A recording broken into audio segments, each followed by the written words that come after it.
Federasyon ng artista, filmmakers at audiences kapwa sa lokal at international stage. Pumanaw na ang OPM legend na si Haji Alejandro sa edad na 70.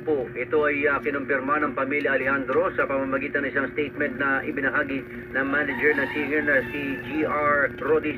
Humiling ang pamilya ng privacy sa gitna ng kanilang pagluluksa. Nagpasalamat naman sila sa pangunawa at suporta ng publiko. Maalala na si Alejandro ay napaulat na ospital dahil sa stage 4 colon cancer.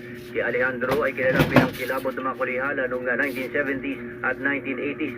Kabilang sa mga sumikat niyang awitin ay Kay Ganda ng Ating Musika, Panakiputas, Tagaraw Tagulan, at marami pang iba.